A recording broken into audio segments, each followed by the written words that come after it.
Bonjour, est-ce que vous m'entendez bien? Est-ce que vous me voyez bien? Et est-ce que tout fonctionne bien? Je vois qu'il y a déjà des personnes de connectées. Bonjour, super, nickel, j'ai l'impression que tout fonctionne bien. Génial. Alors oui, alors première chose, effectivement, Juliette a changé de tête, mais donc c'est moi, Hugo, qui m'occuperai de vous faire cette présentation de Plume, cette petite prise en main de Plume, et voilà, qui va m'occuper d'animer ce webinaire. Bonjour. Alors vous pouvez communiquer soit via le chat, mais vous m'avez devancé, soit vous pouvez activer votre micro et parler, voilà, comme vous le souhaitez. J'attends juste un tout petit peu de voir que tout le monde se connecte bien.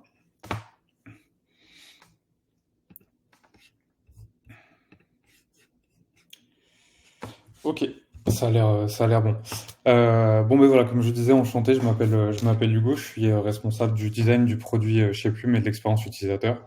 Et donc aujourd'hui, c'est moi qui vais vous présenter l'interface de Plume, vous montrer les fonctionnalités et vous faire voilà, une prise en main de l'outil et essayer de répondre au mieux à toutes les questions que vous pourriez avoir sur Plume. Donc ce que je vous propose, sauf s'il y a des questions ou des interrogations, c'est qu'on commence dès maintenant. Alors pour ça, je vais partager mon écran, ça sera un petit peu mieux. Tac. Voilà, vous me dites si vous voyez bien mon écran.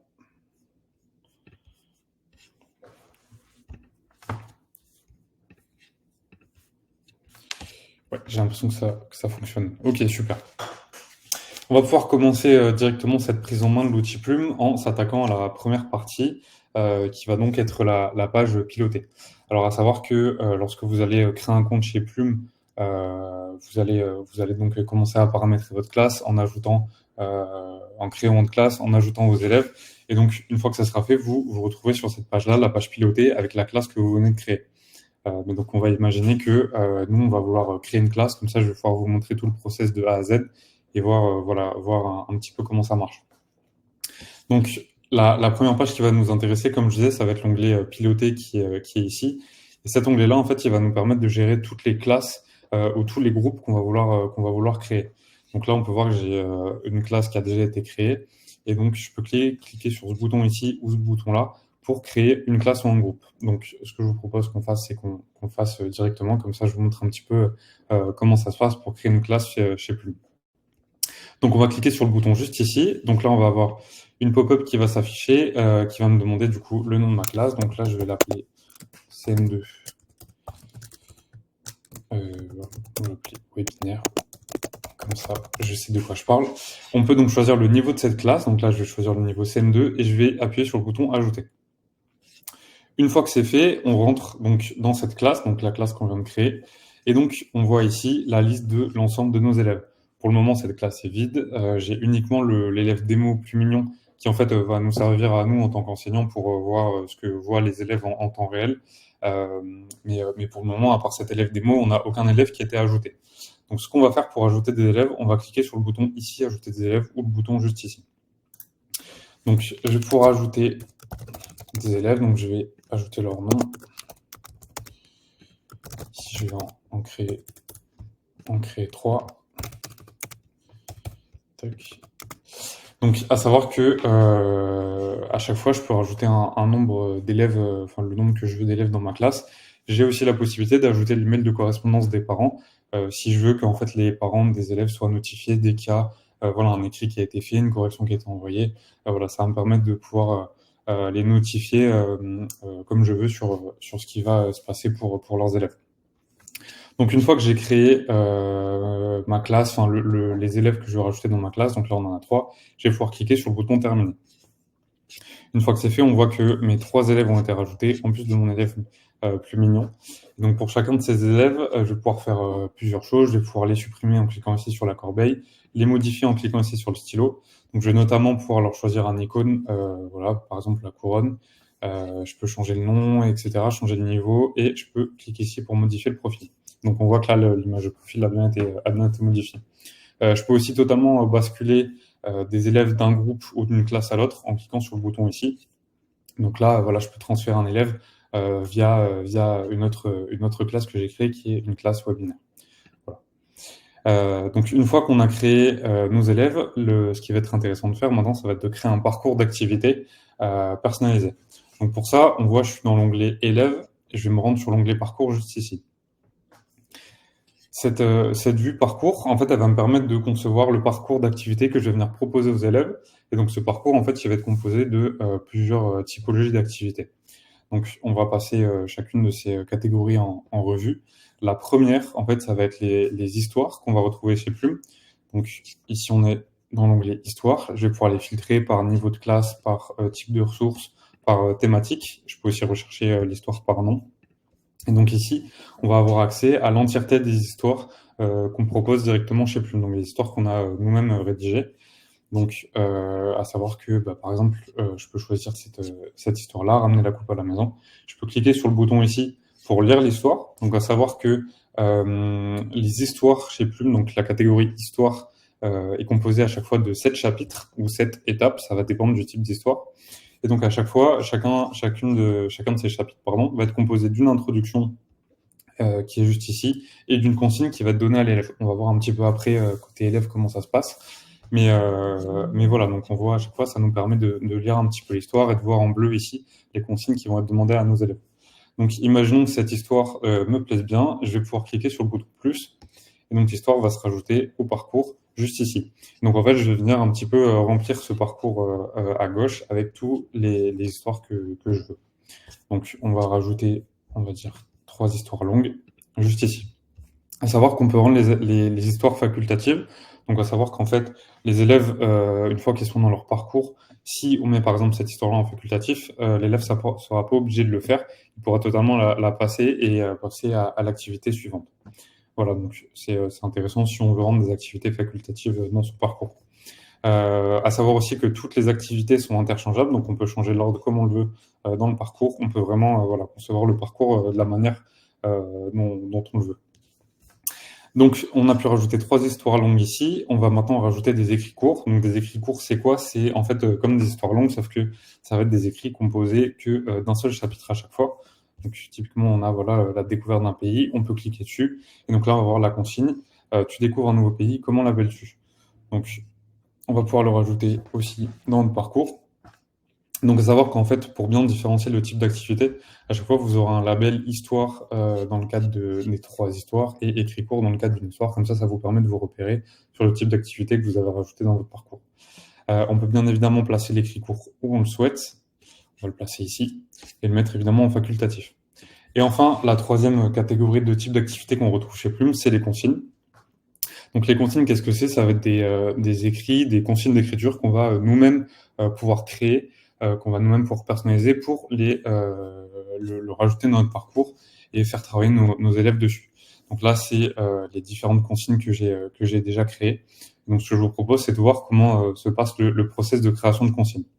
Donc pour ça, je me rends dans l'onglet Mes consignes et je vais cliquer sur le bouton Créer une consigne.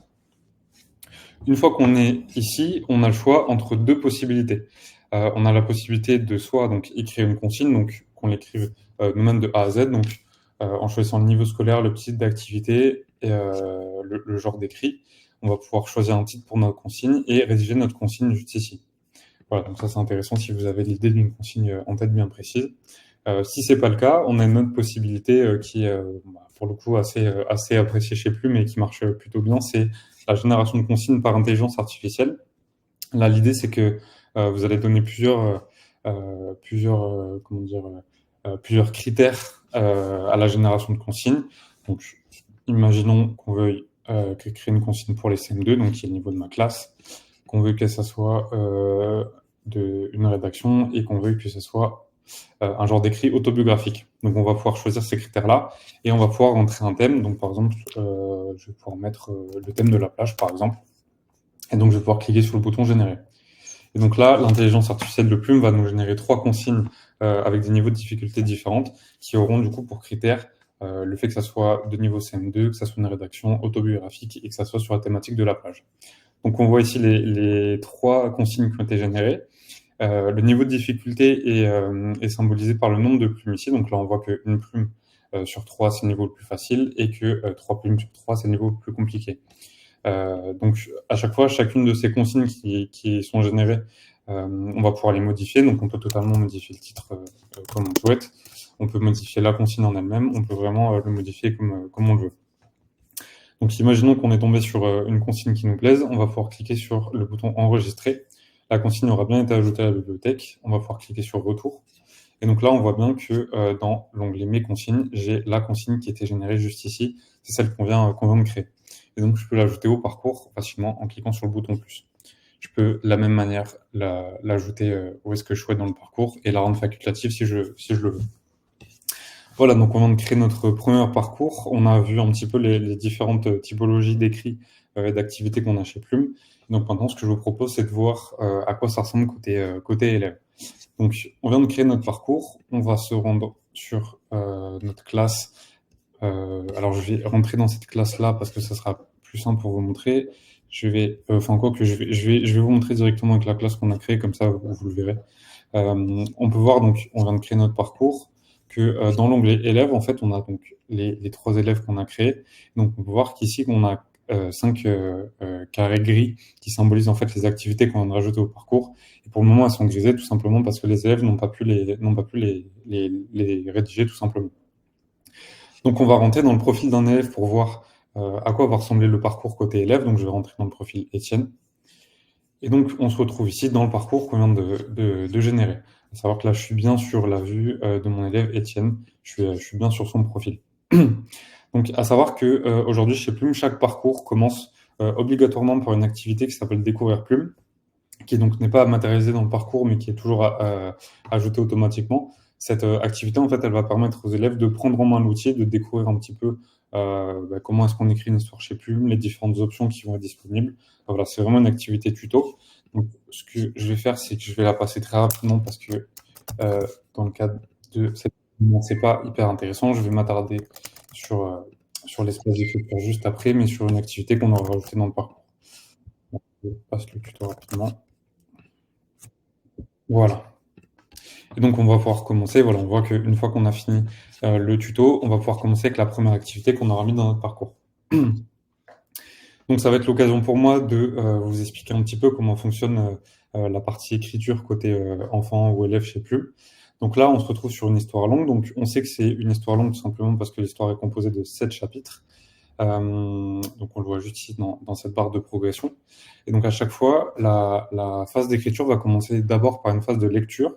Donc là, typiquement, on est sur le chapitre 1. On va pouvoir commencer à lire notre chapitre. On va pouvoir cliquer sur continuer pour dérouler la suite du chapitre. Continuer.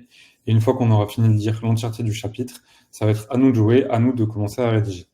Donc, ce que je vous propose, c'est qu'on s'attarde un tout petit peu sur la zone de lecture avant, parce que c'est une zone qui est aussi importante sur cette interface. Il y a plusieurs choses que je voulais vous montrer. La première, c'est que vous voyez que sur certains des mots d'introduction, certains de ces mots sont écrits en bleu. En fait, c'est tout simplement des mots qu'on a jugés chez Plume comme étant plus difficiles à appréhender pour les enfants ou les élèves, et donc on a souhaité définir. Donc, en passant sa souris dessus, on peut voir qu'à chaque fois, on a une définition qui nous est proposée sur les mots compliqués. À savoir que ça, c'est des choses qu'on gère nous-mêmes. Donc voilà. Une autre chose qui est intéressante, c'est qu'on a plusieurs options en fait de personnalisation de lecture pour l'adapter à nos besoins. Donc, en cliquant sur le bouton juste ici, on va notamment pouvoir agrandir la taille du texte. Voilà, on peut le faire comme ceci, et on va pouvoir passer la typographie sur une typographie adaptée aux personnes qui ont des difficultés pour lire, par exemple. Voilà, donc on peut passer d'une typographie, la typographie classique ou la typographie comme ça, juste ici.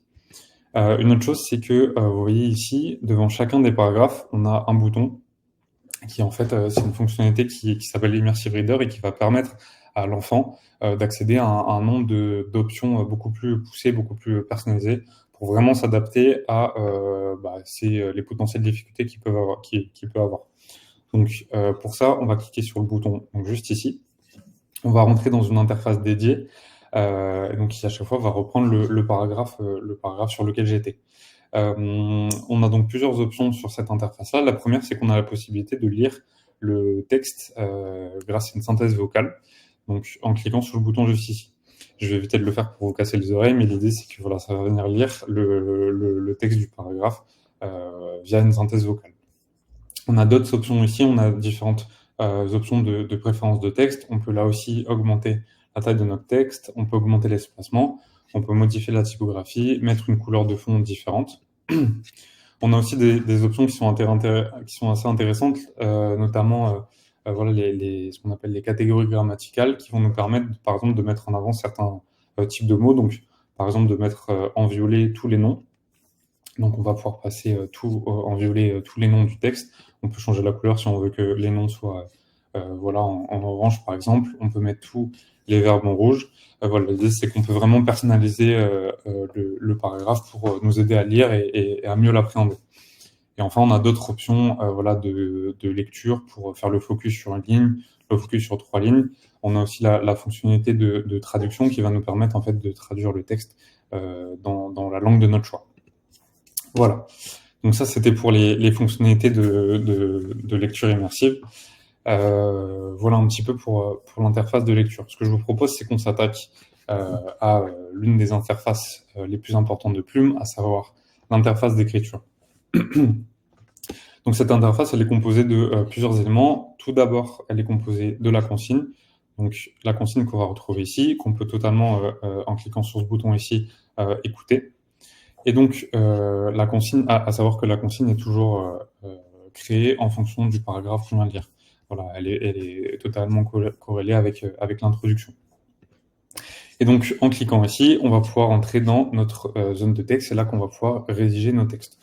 Donc, à savoir que pour nous aider à rédiger un texte, on a mis en place plusieurs types d'aides chez Plume. Des aides qui sont donc créées via l'intelligence artificielle et qui vont permettre à l'enfant de l'aider dans la préparation de son texte, dans l'écriture de son texte, aussi à retravailler son texte. Voilà, l'idée, ça va être vraiment de l'accompagner durant toutes les différentes phases de son écriture. Donc, ce que je vous propose, c'est de vous montrer les deux aides qui sont disponibles pour le moment. À savoir que lorsqu'on écrit en fait, lorsqu'on n'a pas encore commencé à écrire de texte dans la zone d'écriture, on n'a que deux aides qui sont disponibles, préparer mon texte et écrire mon texte. Donc, on va cliquer sur le bouton préparer mon texte ici et on va demander donc à Plumi qui est notre mascotte, qui est l'aide qui va nous permettre d'écrire, de nous proposer pourquoi pas une liste de mots. Donc une liste de mots qui vont être forcément en rapport avec le texte qu'on a lu juste au-dessus. L'idée, c'est que ça va vraiment nous aider à nous lancer dans notre écriture. C'est pas de mâcher le travail, c'est vraiment de lancer l'élève en fait dans sa phase d'écriture, de lui donner de l'inspiration. Donc là, on a une liste de mots qui nous est proposée.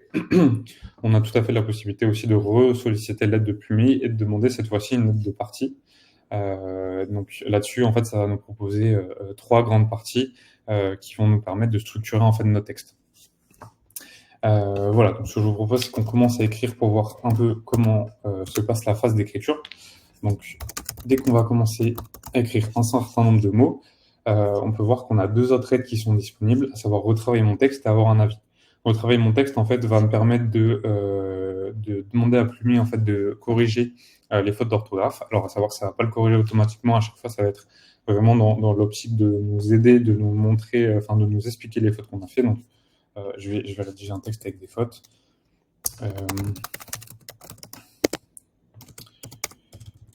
Hop. Voilà, donc si je clique sur le bouton corriger, là l'idée c'est qu'en fait Plumi va reprendre chacun des mots un par un et nous expliquer s'il y a une faute ou non et voilà, nous expliquer la faute. Comme je disais, l'idée c'est vraiment pas de corriger automatiquement toutes les fautes, c'est vraiment de nous aider à les corriger. Voilà, on peut voir que par exemple vélo, vérifie l'orthographe de ce moyen de transport à 2 roues, j'ai fait, pense accorder le verbe avec le sujet. Voilà, on n'est pas sur l'optique de mâcher le travail, mais vraiment d'aider l'élève à se corriger lui-même. Donc voilà, ça c'est des aides qui sont donc disponibles une fois qu'on a commencé à rédiger notre texte. En fait, les aides se débloquent au fur et à mesure de l'avancement d'écriture de l'élève. Donc voilà un petit peu pour la zone d'écriture. On a des options aussi de formatage de texte, à savoir qu'on peut passer notre texte en gras, en souligné et en italique, et les 3 à la fois. Voilà, ça nous permet de mettre de la mise en forme dans notre texte. Une autre chose aussi qui est intéressante, c'est que, imaginons qu'on veuille pas se servir d'une interface de Plume, qu'on a envie d'utiliser Plume et qu'on n'a pas envie de le faire sur un ordinateur, une tablette ou un téléphone. On peut tout à fait en fait écrire notre histoire sur une feuille de papier et cliquer sur le bouton ici, ajouter la photo de mon texte manuscrit pour ajouter en fait une photo du texte qu'on aurait écrit sur un papier par exemple. Donc imaginons que je vais répondre à cette consigne en écrivant sur mon papier, ben, je vais l'écrire sur un papier, je vais le prendre en photo, et donc je vais pouvoir l'importer en cliquant sur ce bouton juste ici. Voilà, ça permet des enfants qui veulent voilà, pas forcément utiliser un ordinateur, de pouvoir quand même utiliser Plume malgré tout. Voilà, et donc ce qu'on va voir maintenant, c'est comment ça se passe une fois qu'on a rédigé notre texte. Donc, j'ai fini de rédiger mon texte, j'ai fini d'utiliser les aides qui peuvent me permettre de modifier mon texte. Et donc, une fois que j'ai terminé, je vais pouvoir cliquer sur le bouton J'ai fini, juste ici. Et donc, on voit que mon texte a bien été envoyé, j'ai des petits confettis, j'ai un petit son qui me dit que j'ai bien réussi mon chapitre.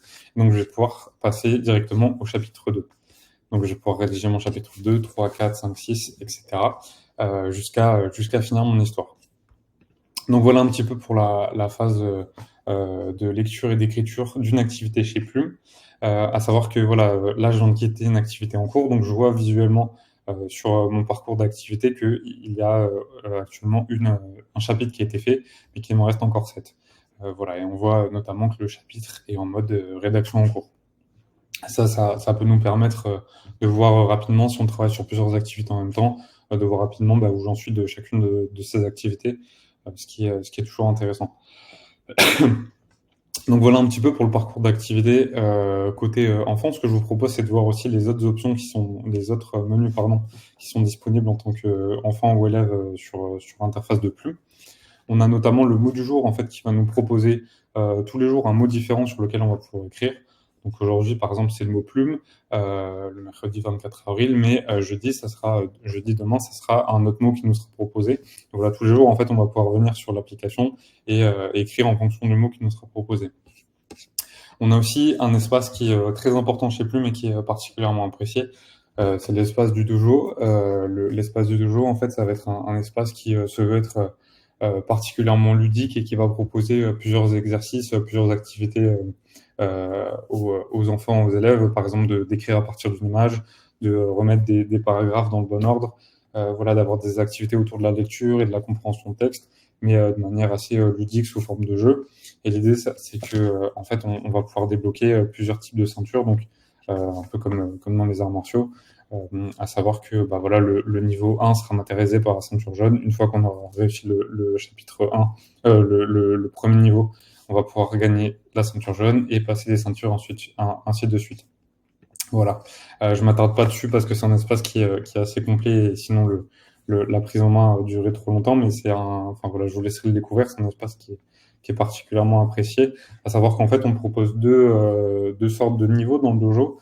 Un niveau qui va être adapté à la saison. Donc là, c'est le tatami de printemps, par exemple.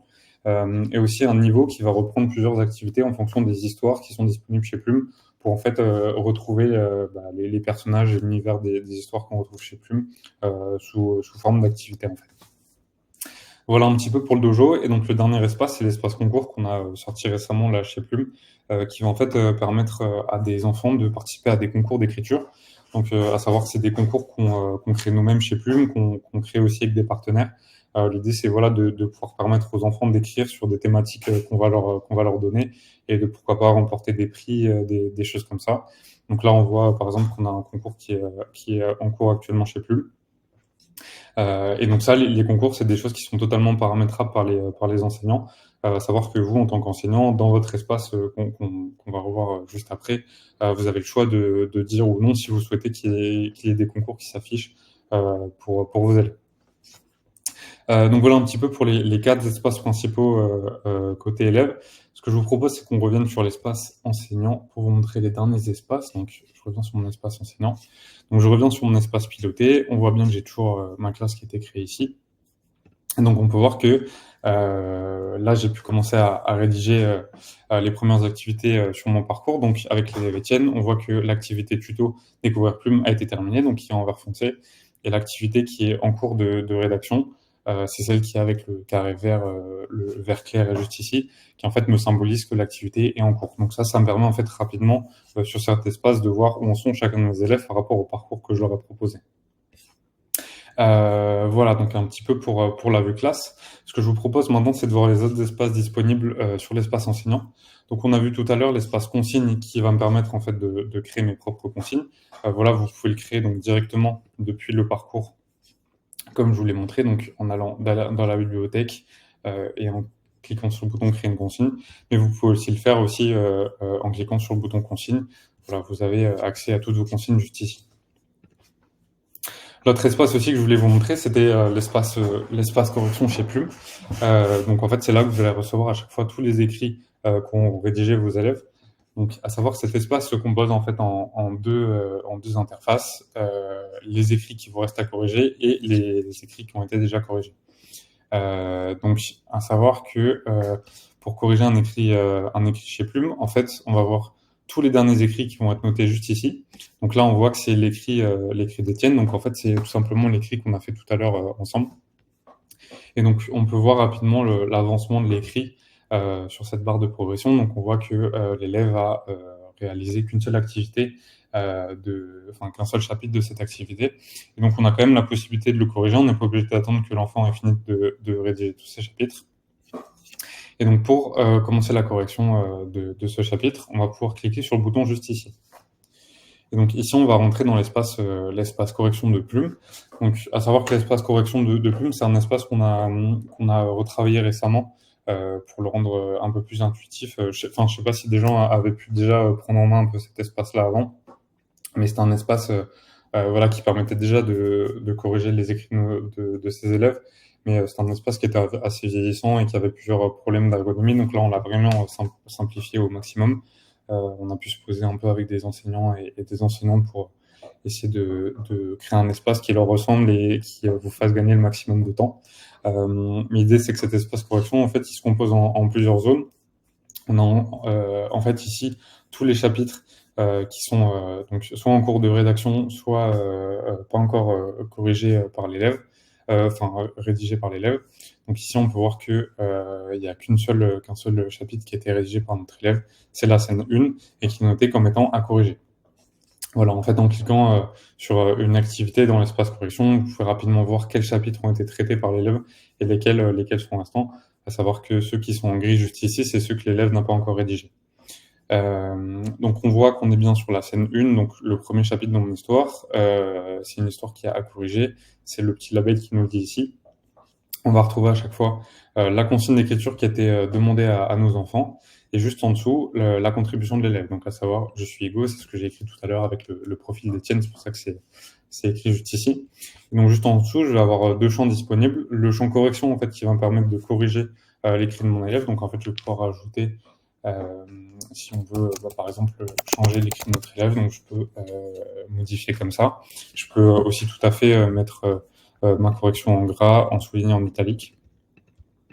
Et donc, autre chose intéressante, c'est que j'ai la possibilité de corriger automatiquement le texte de mon élève. Donc, imaginons que le texte contienne plusieurs fautes d'orthographe. Je vais pouvoir cliquer sur le bouton correction automatique, ce qui va bien en fait corriger automatiquement toutes les fautes d'orthographe de mon texte. Là, pour le coup, c'est pas possible parce que j'ai pas fait de faute d'orthographe dans ma contribution. Enfin, en tant qu'élève, j'ai pas fait de faute d'orthographe. Mais imaginons que vous avez un texte qui en contienne, vous pouvez cliquer sur ce bouton et ça va vous corriger automatiquement toutes les fautes. Donc ça, c'est la partie correction. Et si vous souhaitez demander, en fait, si vous souhaitez faire un retour ou un commentaire à votre élève, vous pouvez le faire dans cette zone-là, juste ici. Et donc, imaginons que vous souhaitez que l'élève, en fait, reprenne son texte, son chapitre, et qu'il vous le réenvoie par la suite. Vous pouvez cliquer sur ce bouton-là, attendre un retour de l'élève. Donc là, ça va signifier à Plume que l'élève va devoir retravailler son texte et le renvoyer à son enseignant juste après. Voilà, si vous cliquez pas là-dessus, Plume va considérer qu'en fait ça peut juste être un commentaire pour dire bon bah super travail, bien joué, mais qu'il n'y a pas forcément d'attente en retour de votre élève. Et donc une fois que j'ai fait toutes mes corrections, toutes mes demandes de modification en commentaire, donc je vais mettre super travail. On peut cliquer sur le bouton valider, envoyer juste ici, et donc ça va envoyer la correction à mon élève. À savoir que là, du coup, le chapitre est passé en statut corrigé, tout simplement parce que j'ai pas cliqué sur le bouton attendre un retour de l'élève. Si je l'avais fait, en fait, le statut aurait passé en attente de modification par mon élève. Voilà, l'idée c'est qu'en fait c'est vraiment un espace qui va vous permettre de gérer facilement la correction d'un élève, de l'écrit d'un élève et qui va vous permettre en fait de communiquer avec lui en lui demandant des modifications, en lui effectuant des retours ou pas. Enfin voilà, l'idée c'est que vous allez pouvoir être maître vraiment de votre correction sur cet espace-là. Donc voilà pour l'espace correction. Je vais passer sur l'espace parcours, on va revenir sur l'espace ressources à la fin. Sur l'espace concours, donc c'est ce que je vous disais tout à l'heure, en fait vous avez totalement la possibilité d'afficher ou non les concours qu'on propose. Donc à savoir que chez Plume, voilà, on propose des concours assez régulièrement. Là on voit les concours qui sont terminés juste ici, on voit les concours en cours. Donc vous avez les possibilités de les rendre visibles ces concours en cliquant sur le bouton plus. Donc on voit que là l'icône a été changée et quand l'icône passe en vert, comme ça veut dire que le concours est visible pour vos élèves. Si vous souhaitez faire en sorte que le concours soit pas visible, vous pouvez cliquer sur le bouton juste ici et ça le rendra invisible pour tous vos élèves. Si vous souhaitez voir à quoi correspond le concours, forcément vous pouvez cliquer sur le bouton E ici, ce qui va vous emmener sur une page explicative du concours pour mieux cerner un petit peu les enjeux et ce qui va être demandé aux élèves. Donc voilà pour l'espace concours. Et donc enfin, le dernier espace que je voulais vous montrer, qui est un espace qui est assez important sur Plume, c'est l'espace ressources. En fait, cet espace ressources, il va comporter beaucoup de ressources, comme son nom l'indique, notamment des tutoriels qui vont vous aider à apprendre en main l'outil, et plusieurs contenus en fait qui vont vous aider à mieux comprendre la philosophie de Plume, comment est-ce que fonctionne telle fonctionnalité, voilà les différentes options que vous allez avoir chez Plume. Et donc, alors je vois qu'il y a une question, je vais juste me permettre d'y répondre. Alors, si le texte est écrit sur papier inséré par photo, l'application reconnaît-elle les caractères pour transformer la photo en texte et que l'élève ou l'enseignant par la suite puisse procéder aux corrections automatiques de l'application? Alors, aujourd'hui, en fait, donc, comme je vous l'ai montré en tant qu'enfant, en fait, donc on peut envoyer une photo de son texte manuscrit. Et donc, dans l'espace correction, à la place de la contribution de l'élève juste ici, en fait, on aura la photo proposée par l'élève qui s'affichera. Aujourd'hui, malheureusement, sur Plume, on n'est pas encore capable de traduire en fait le texte qu'il y a sur l'image en texte brut qu'on va pouvoir modifier. C'est quelque chose sur lequel on travaille honnêtement, mais qui est pas facile à mettre en place, c'est assez complexe. Mais voilà. Mais en tout cas, vous avez tout à fait un texte qui a été envoyé sous forme de photo peut totalement être corrigé dans l'espace de Plume. Et qui sait, j'espère que dans le futur, on pourra procéder à cette fonctionnalité qui fait que le texte sera traduit automatiquement sur Plume. Mais voilà, pour le moment, en tout cas, c'est pas le cas aujourd'hui. Voilà. Je ne sais pas si ça répond totalement à la question, Chloé.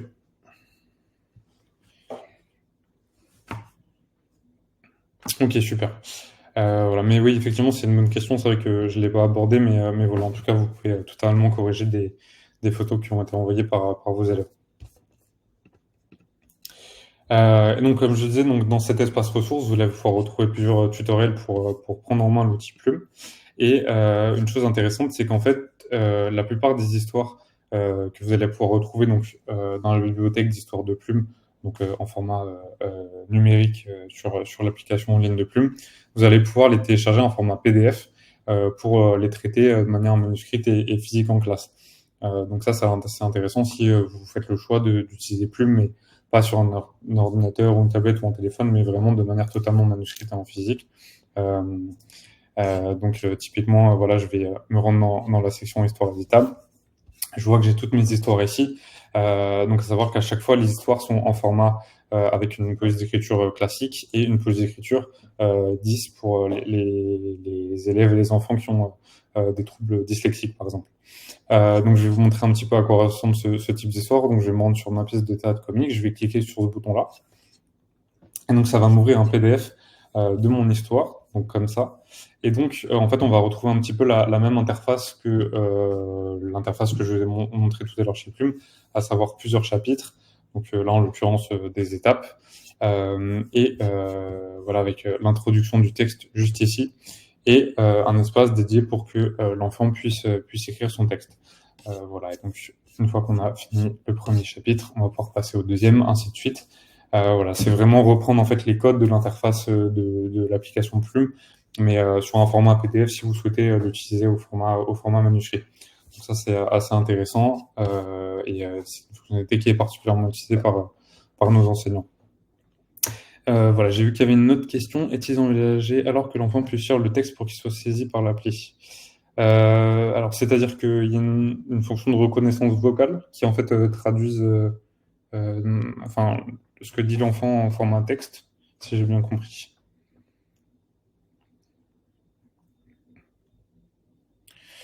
Alors, c'est une bonne question parce que c'est quelque chose sur lequel on travaille actuellement. En fait, c'est le fait de pouvoir, bah, notamment aussi, pouvoir envoyer en plus d'un texte qu'on écrit au clavier, en plus d'une image qu'on puisse envoyer, d'envoyer un texte, enfin une contribution audio en fait de son texte. Pour le moment, c'est quelque chose sur lequel on travaille. Mais voilà, en tout cas, c'est pas encore disponible chez Plume, mais c'est intéressant comme question parce que c'est vraiment quelque chose qu'on essaie de mettre en place. Mais voilà, aujourd'hui, c'est pas encore le cas. J'espère que ça le sera. Voilà, Plume, c'est une application qui bouge beaucoup. On a plein de projets de fonctionnalités à mettre en place. Donc, tout ça, c'est des choses qu'on s'est notées sur lesquelles on travaille. Malheureusement, je pourrais pas vous dire quand, mais je sais que c'est des choses sur lesquelles on travaille. Donc, voilà. Et je vois qu'il y a une autre question qui est en train d'être écrite. On a fait globalement le tour là de l'application Plume. Je vais m'arrêter là pour cette prise en main. Donc si vous avez des questions maintenant, n'hésitez pas, j'y répondrai avec plaisir. Ou si vous voulez qu'on s'attarde un peu plus sur un espace en particulier. Pensez-vous que Plume puisse convenir à des collégiens de cycle 4? Alors oui, totalement, on a des histoires qui sont adaptées à des élèves, à des collégiens, donc des élèves du cycle 4. Et pour être tout à fait honnête, c'est quelque chose vers lequel on s'oriente de plus en plus. On veut proposer plus de contenu pour des collégiens, euh, parce que c'est vrai que là aujourd'hui, on est surtout focalisé sur du primaire, mais là aujourd'hui, vous avez tout à fait la possibilité de l'utiliser Plume avec des collégiens. C'est juste que je sais qu'aujourd'hui, on va se diriger beaucoup plus vers créer beaucoup plus de contenu un peu orienté pour cette typologie d'élèves-là. Donc, euh, donc oui, totalement. Peut-on faire des parcours par groupe de niveau dans mes classes? Alors non, c'est pas possible aujourd'hui. En fait, à chaque fois, si, enfin, dans une seule classe, vous êtes obligé de créer qu'un seul parcours, en fait, pour l'entièreté de la classe. Mais si vous souhaitez créer du coup un parcours propre à des groupes de niveau, il faudra créer un groupe à chaque fois et leur assigner un parcours. C'est vrai que bon, je me répète un peu, mais c'est vrai que c'est des choses aussi sur lesquelles on travaille. Je sais plus, moi, parce qu'il y a plusieurs utilisateurs qui nous ont fait la demande. Mais aujourd'hui, ouais, c'est pas possible. Parfait, merci beaucoup pour votre réponse. Je suis assez fasciné par les possibilités offertes. Bah, super, ça fait plaisir à entendre. En tout cas, je remonterai à l'équipe, mais c'est vrai qu'on essaie de rendre l'application la plus vivante possible et la plus intuitive possible. On travaille sur beaucoup de fonctionnalités en même temps qu'on met en place.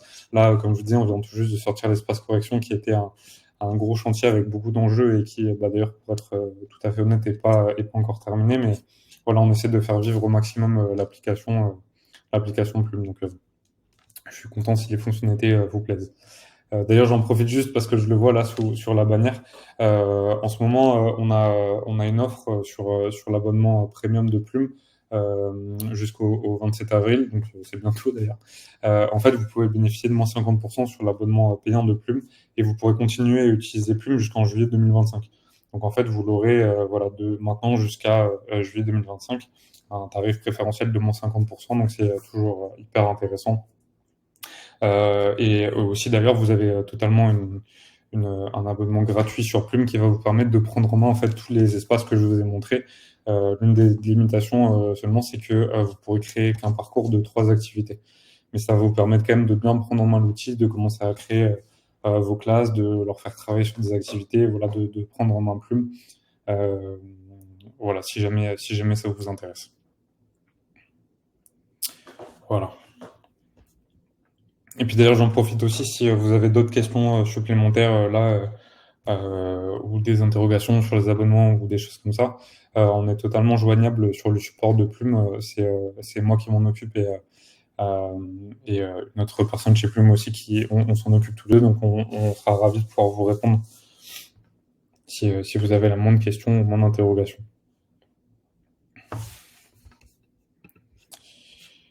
Voilà.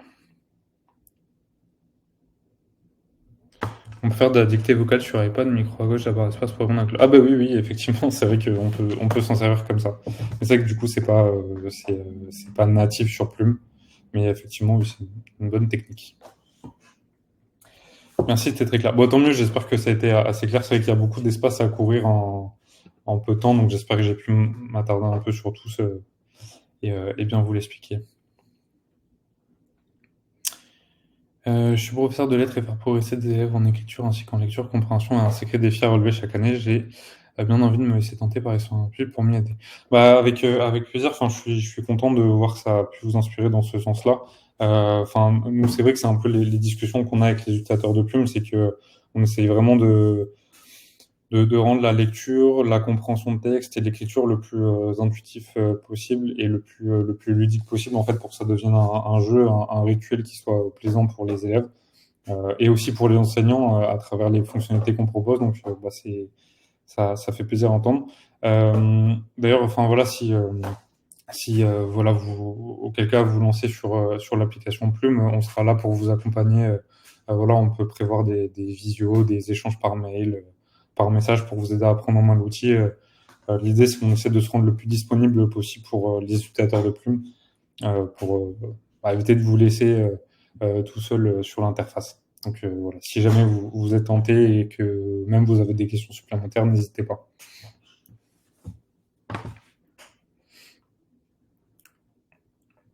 Bon, bah, content que ça vous ait plu. Content que ça vous ait plu en tout cas.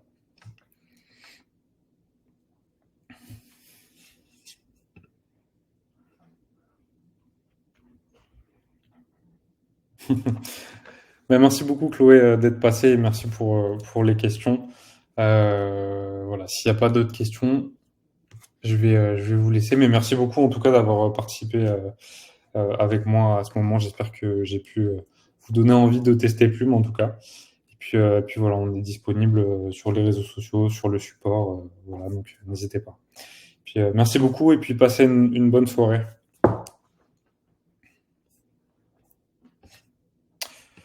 Bonne soirée, à bientôt.